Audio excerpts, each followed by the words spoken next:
Hey everyone, I'm Dustin, and today I'm going to tell you 5 tips you must know before buying an electric bike. Come along with me.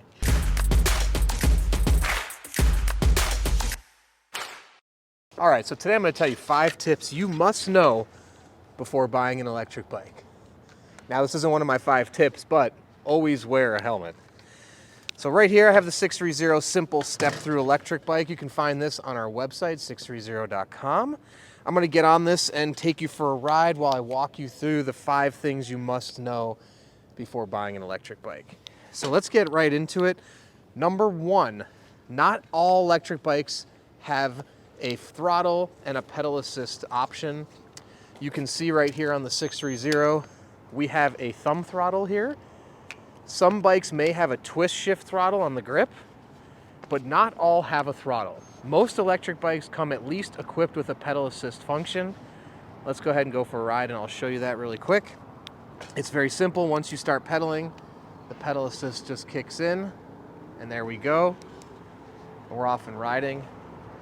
Now, if you're interested in having the ability to have the bike do all the work, then you'd want a throttle. You can just push it like this and I accelerate, or you can twist if it's a twist throttle. But again, not all electric bikes are going to have that feature. Some may not. It's totally depends on the brand. So look for that in the specs if you think that's something you're interested in having. Now, number 2, what you must know before buying an electric bike. The word electric bike has become very broad. There are so many different types of electric bikes now. So the number 2 thing you must know is there are tons of tire sizes, tons of riding positions, tons of configurations. So it's really important before you buy an electric bike, you have to think about what your needs are, what's most important to you. As an example, I am on the simple step-through electric bike from 630. It has a perfect ergonomic riding position. The bars swoop into your body. It's very comfortable. In addition, it has this step-through frame, which is easy to get on and off. So if you're looking for comfort or ease of mounting and dismounting, this would be the electric bike that you would want. But there's other things. Smaller e-bikes, folding e-bikes, e-bikes you can put in the trunk of your car more easily. So again, not all e-bikes are created equal. Make sure you find the one that is right for you. Okay, my 3rd thing you must know before buying an e-bike is not all motor sizes are the same. E-bike motor sizes can start at 250 watts, go up to thousands of watts, depending on where you're going to use it, how you're going to use it. So you really need to consider what you're going to use your e-bike for, what kind of hills you're going to use it on, flat ground pavement, or if you're going to be in the mountains, scaling large mountains, you'll need 1,000 watts or more of power. I'm going to tackle this hill right here. This is a 500 watt. I think 500 watts is a great all-purpose motor size for general around town riding and some hills. You know, nothing crazy like mountain hills, but a hill like this will be no problem. So my one piece of advice is just, you're going to pay more money for larger size motors, which seems pretty obvious. So you don't necessarily want to get a motor that's huge if you don't need it, because you're going to pay extra for it.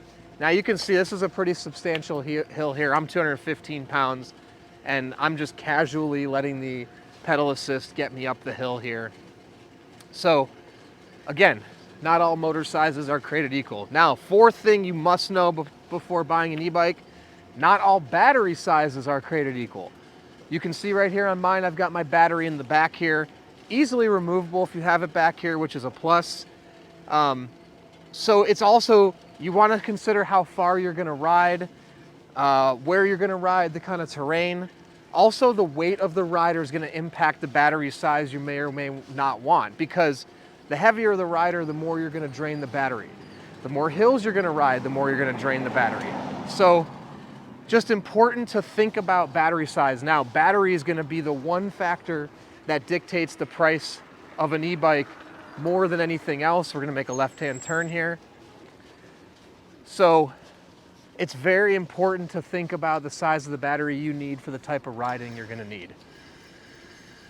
Okay, lastly, my 5th tip. There are 3 different classes of e-bikes here in California. Lots of cities and states, municipalities, local areas have laws. It's important that you know where you're gonna be riding, you wanna familiarize yourself with the laws of your cities, of the region, so you make sure you're not buying an e-bike that is possibly illegal. As an example, in national parks, there's restrictions on the types of bikes you can use. Now with that, it's gonna be hard for law enforcement or rangers to identify what type of e-bike you're on, but if you wanna 100% be obeying the law, that's something you need to pay attention to. So, my 5 things you must know before buying an e-bike are, number 1, not all e-bikes have a throttle. A lot of them come equipped with just pedal assist. So if you want pedal assist and throttle, something to look out for. Number 2 is riding position and the type of the frame. There's lots of different sizes, different step-throughs, different wheel sizes. You have to make sure that you also match that up with your riding, how you're gonna be riding. Number 3, different motor sizes. Make sure you get the wattage, the power that you need. Number 4 is battery. Try to make sure you get the right kind of battery size. This is a 10.4 amp hour battery on here. That's a good general size battery. You can go up to 14 amp hour, 15 amp hour. It's gonna drive the price up, but it's gonna extend your mileage. So think about how long you're gonna be out there riding for a single ride.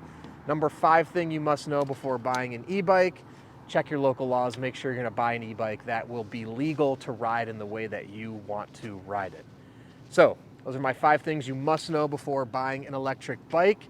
If you have any other questions or you need help selecting the right e-bike, you can comment below or reach out to us, the team at sixthreezero.com, or call us 310-982-2877, or take our proprietary body fit quiz on our website.